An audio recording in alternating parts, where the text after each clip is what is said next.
Bonjour les élèves, j'espère que vous allez bien et que vous avez réussi à faire le travail que je vous avais demandé, ainsi que les autres travaux qu'on vous demande de faire dans les autres matières.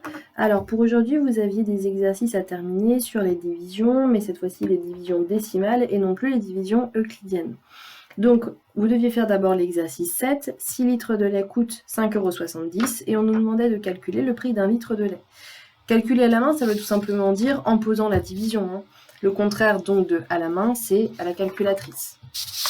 Donc ici, voici la correction. 6 litres coûtent 5,70 €, donc 1 litre coûte 5,70 € divisé par 6. On pose la division. N'hésitez pas à faire pause, bien évidemment. Si vous n'avez pas la même réponse que moi, vous faites pause sur la vidéo pour corriger votre erreur. Et n'oubliez pas la phrase réponse, 1 litre de lait coûte donc 0,95 €. Ensuite, vous aviez à faire l'exercice 49 de la page 52.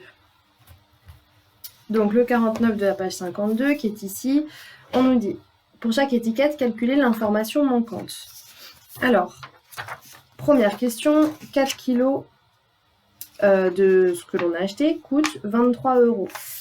Calculez le prix de 1 kg. Donc c'est comme tout à l'heure.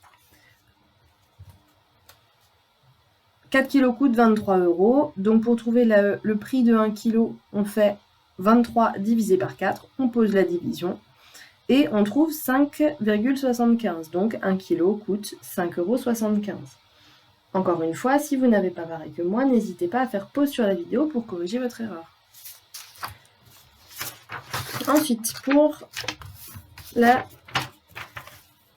partie B. Alors, pour la partie B, on nous dit, est-ce que vous voyez? Oui. 1 kg de ce que l'on a acheté coûte 8 € et j'ai payé en tout 6,80 €. Pour avoir la masse de ce que j'ai acheté, je divise tout simplement le prix payé par le prix de 1 kg. Donc 6,80 € divisé par 8, je pose la division et on trouve 0,85. On a donc acheté 0,85 kg de ce produit.